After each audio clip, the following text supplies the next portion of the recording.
What's up and welcome to the WAHNANGA episode 4, where we're going to break down the Warriors versus the Raiders that took place last Friday night at GIO Stadium. It was the 300th game of Jared Croker, but we spoiled that party.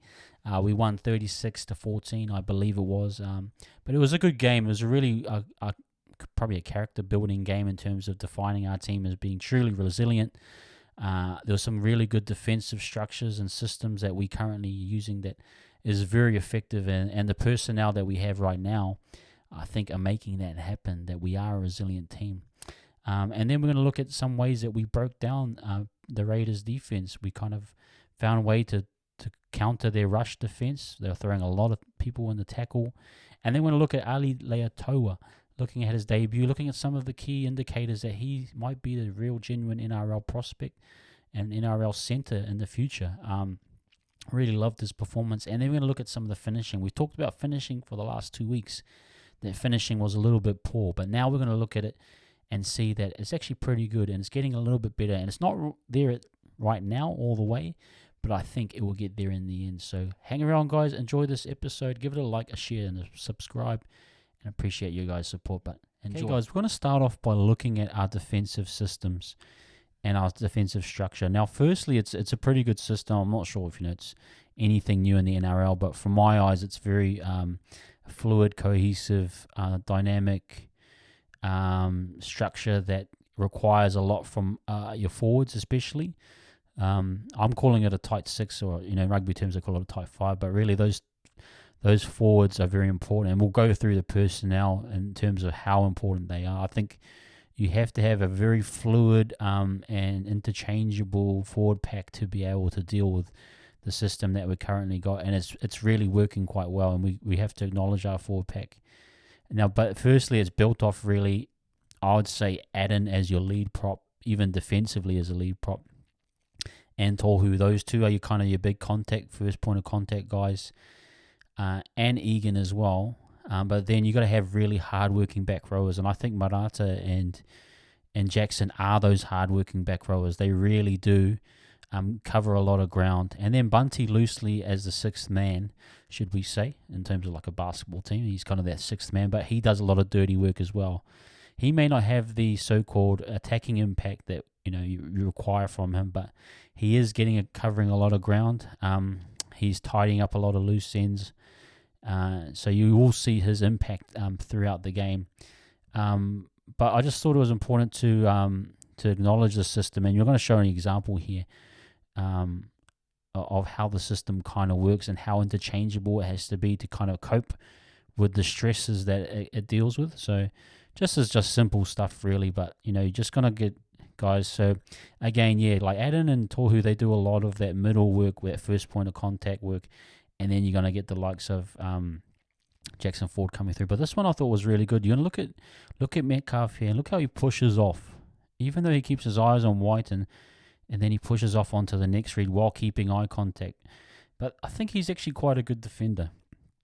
I think he's actually very solid. He's been good at reading and pushing out to his next spot. And so look at this one here. See how he just pushes off his weight there, and he's moving to his next read because he's got ball identification. The pass is gone, and he's moved on. And look at that. They just instantly stop it. But the key here is you're going to see that because Metcalf and Pompey are in the tackle, Montoya's out on his own. So whatever's happening, they need to reload and fill that. Now, Adam's going to be the one to go out there, and Jackson Ford. But Adam's going to be in the center position. Now, that's what I'm talking about. This system requires a lot of that tight 6 to kind of be flexible and go into vulnerable positions like this. Now, Canberra didn't take advantage of these types of looks, but who knows, the better teams may and later on down the track. But there has to be, actually, I have to give the Warriors credit here in thinking that they've got the personnel to be able to do moves like this where Adam can go on a short side and hold if he needs to.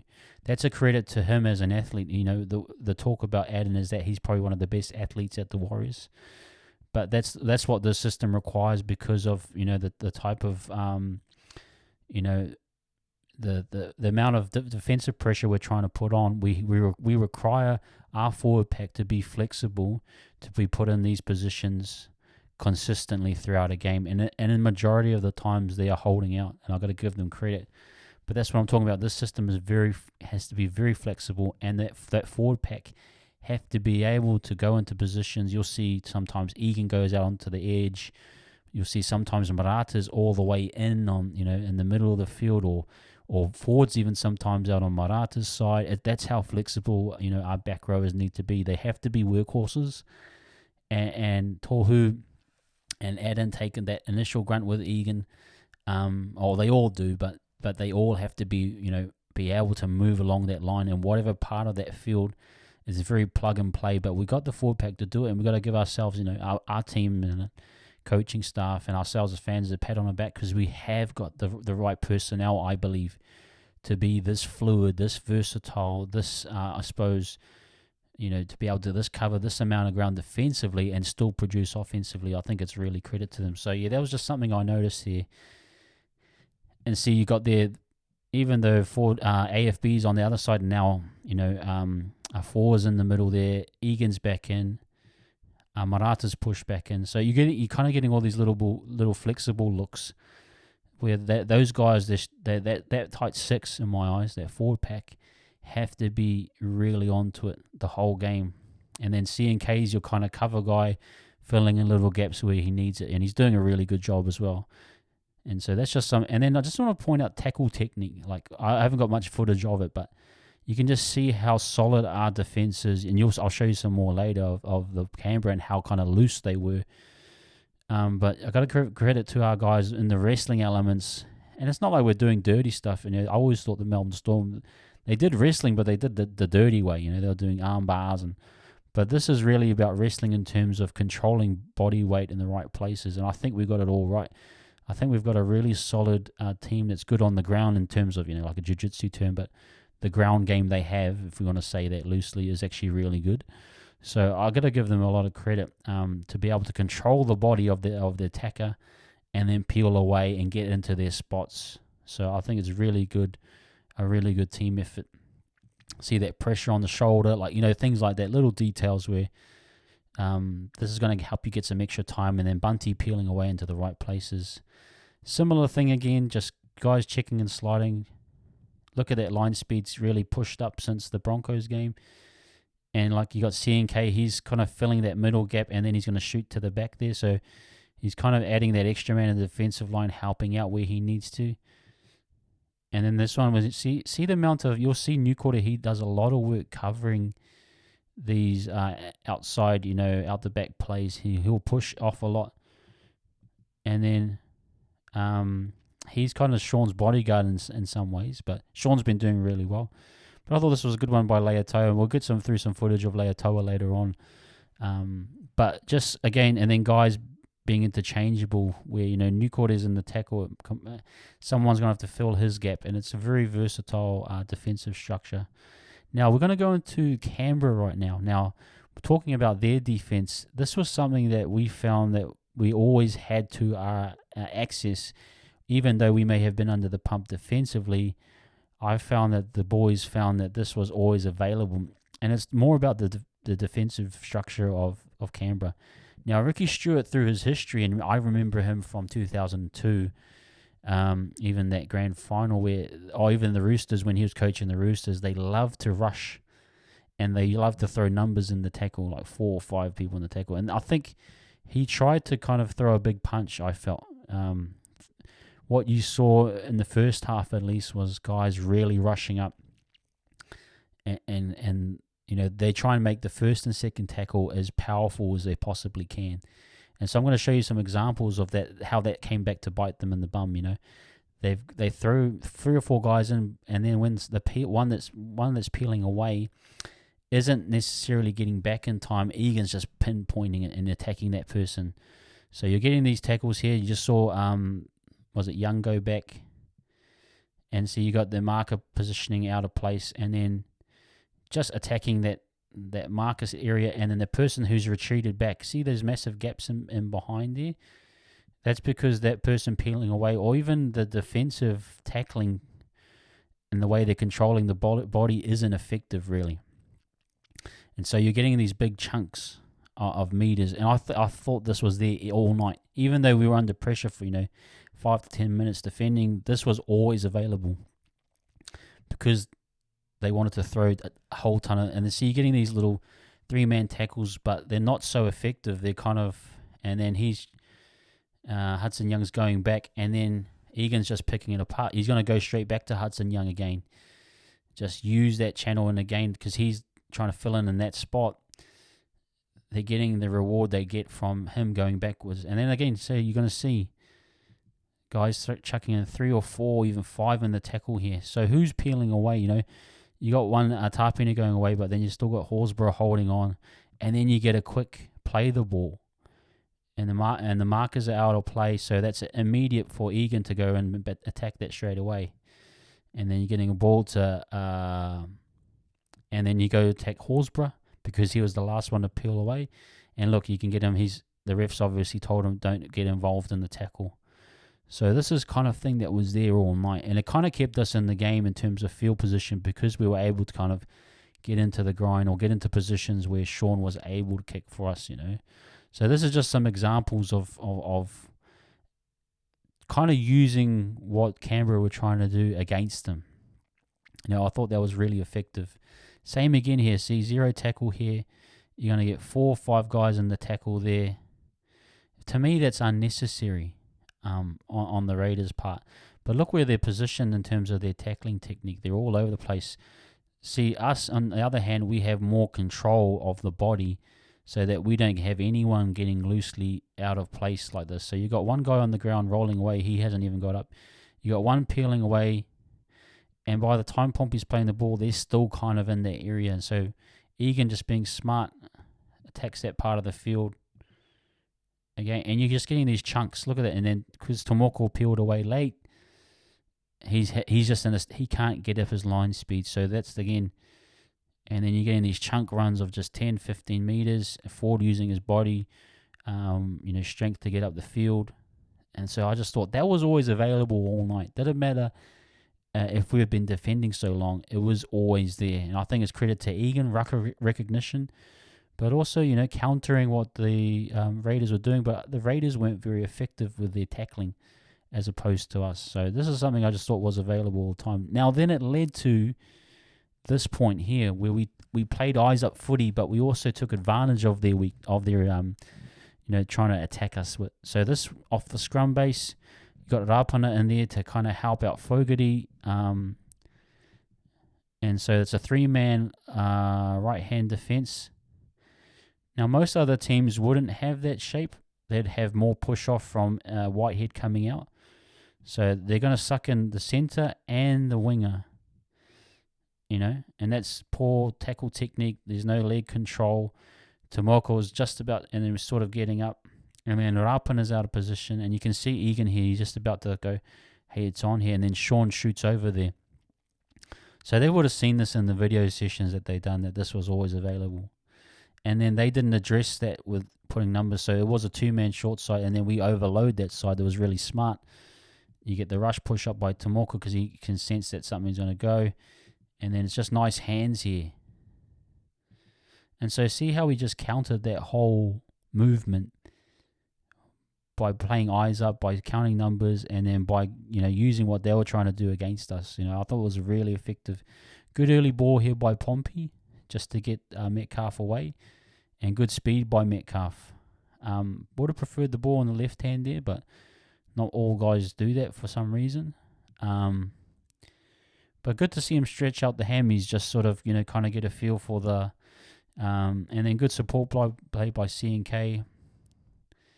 And then kind of getting Pompey again, support play. Everyone just being involved. Just thought this was very, very good. Sorry, guys, I just paused because the powers that be will try and copyright this. But anyway.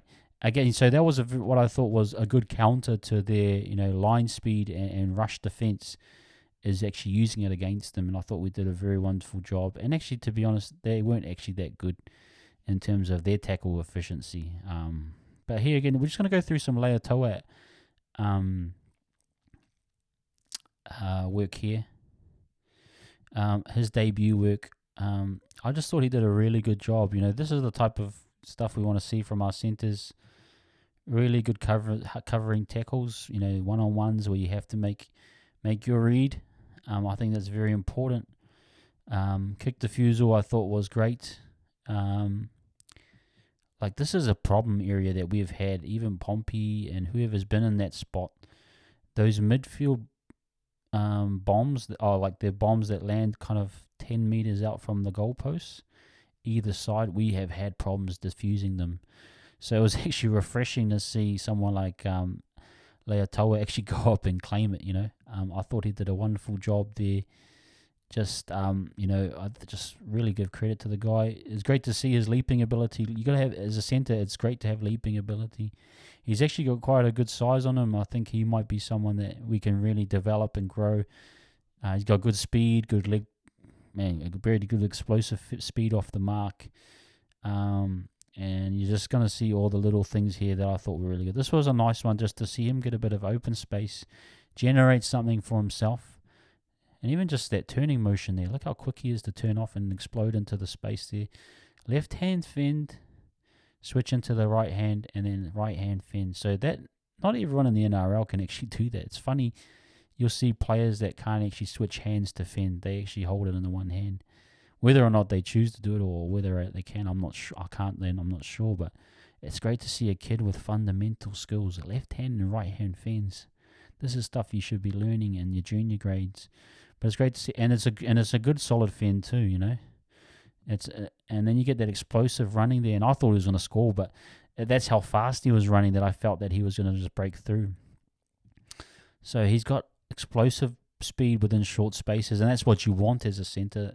Centres need to be able to create with literally nothing on them, and generate speed on the outside or whatever it may be to kind of create space for themselves and the wingers. So I enjoyed that one. That was a really good one. This one here, just good to see his distribution skills. Centres, for my eyes, are more about distribution most of the time. If they can distribute well to the wings, that's you found yourself a decent centre. Well, this was really good to see him just sort of put Dallin away, even though it wasn't a try. It was just a nice little play, getting him down the sideline. Okay, this one was, that was Leiataua's debut. I thought it was really good. This one was Sean. And this is talking about Kai Kara France and the work they've done with him. But it's a credit to Sean and his taking care of his body, refreshing his career, revitalizing his career, should I say. And then just look at this one here. The amount of this is the jiu-jitsu and the wrestling coming into play here. Look at that. Look at that shirt grab, but it's not a shirt grab. It's like it's a pressure point. And I used to do jiu-jitsu back in the day, and you have a gi for those that know. But there's parts on the gi that you can use to control the person's body, and I think it's kind of similar what to the Sean's done here. Look how he's grabbed the shoulder point around the arm there. He just yanked down Whiten, who we know Whiten's a strong guy, but that's using levers in jiu-jitsu terms, using parts of the gi or the shirt and using it as a lever. And look at that, just to control. See how he's got that gripped in right there? That's actually technically what you do in jiu-jitsu. You literally grab the inside of the shoulder collar and control the person's body. But it's great to see. And then that's the extra part. That's what you do in jiu-jitsu, is you roll around and see how he uses it to control Whiten's body. And then he gets himself into, he controls it the whole point, and then gets himself into marker. See, that's jiu-jitsu stuff. That's probably Kai Kara France. And then Sean applying himself to all those elements there. But that was pretty cool to see just Sean just pull him down. You think, hey, how's he getting white? Well, it's using those skills that they're learning through Kai Kara France, and that. I think that's really, really cool. This one here, going into finishing, I talked a lot about finishing last week, that we really had poor finishing. But this was really nice to just see us get into our structures. And when we did get ball, and this was nice, this was a really important part of the game where I think Papali and Tapine were off, and we were able to kind of get some momentum. Now, last week, you remember CNK got caught by Aitken, But this shape is a common shape where we guys are running diagonally across. I think it kind of works. I'm starting to understand why that is. But you're trying to beat a guy to the edge. And this time, even though last week got caught by Aiken, you think, oh man, he should have passed it. That's when I said last week he should have passed it against Aiken there. This time he trusts his body and he just beats Croker.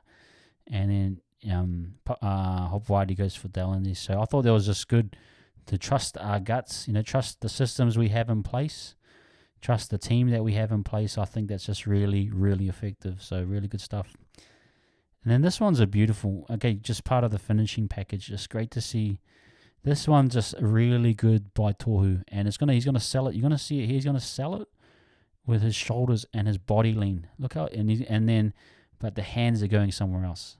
So this feels and looks like it's going out the back. See how the shoulder leans down and to the right. That looks like a very strong out the back shape. And then the slowing down element as well helps to kind of think it's going to go to Sean. And then you're going to get that guy to bite on him, the inside guy. And then Horsburgh's just going to hold. Horsburgh's not going to hold. He's not sure if he's going to go for Sean yet. But look how Tohu's body language is saying out the back in my eyes. And then the hands, the eyes are looking towards Sean. And then the hands softly release it to Ale there. And you can't quite see, but I'm sure Horsburgh's just lined up outside of Ale on the outside, and he's trying to cut back across there. But that was just beautiful by Tohu, just really subtle, dark arts, or the art of ball playing, I thought. So that's a credit to him. But just we got some really good ball playing. We really got to acknowledge it, that ball playing, especially through Tohu and Sean and Metcalf, a few of the others, CNK. It's a high priority, and it's really working now. And it's good to see, we've had 2 weeks where we didn't finish well, and it's good to see the plays that we have put on now. We're kind of nailing them. So that was beautiful to see. Good job for Ale too. This one was just a perler of a ball. But look at the guy just loading up there. Everyone's just really loading up and getting into this one, And then Metcalf just sees it. He can see that line there. And as soon as Whitehead goes like that, Sean just bang. Flat ball. And it's one of the most beautiful flat balls I've seen this year. Definitely. Across the face. And so that's just what I'm talking about, guys. Just beautiful, beautiful finishing. Things are starting to come off now. And this one for Egan as well was just wonderful as well. Great to see him. And then this is a thing where you look at the time frame of the game. This is a good one to pull out late in the game when you've been just playing through your sets. You've been passing all the time. This is the time to pull one of these ones where you dummy and go, And that's when you're kind of going to get that little space there. And you get Papa and Tapi in there, and when they're a little bit more tired, that's when you show and go. And that's where you're going to get the results there. So awesome stuff. Awesome stuff by I, guys. So, guys, that was the session for today. So, we're going to move on. Okay, guys, that was the WAHNANGA episode 4. I hope you guys enjoyed it. We broke down all the areas I thought that stood out to me. But, there's a lot of good things happening right now in the squad. And with more guys coming back, I think we can go even further. I think we are a genuine top 8, potentially top 4 team. Look, the Raiders didn't truly exploit us like maybe a team like that was got a bit more attack in them would. I don't think they got to the spots on the field and really stressed much of our team. But in most cases, we did really well. We've got to give ourselves credit. So I think we're on the up. I think we're going to do quite well. And I'm looking forward to the rest of the season. Look, 10 more games, and then we will know for sure that we're in the top 8 and potentially top 4 if everything goes well. But guys, hope you enjoyed that one. Thanks for spending your time with me and watching this one. Please give it a like. Please give it a share and a subscribe, more importantly. And thank you again for hanging around. And we'll get you guys next time on the next episode of the WAHNANGA. We'll catch you guys later. Peace and have a good rest of your week. See ya.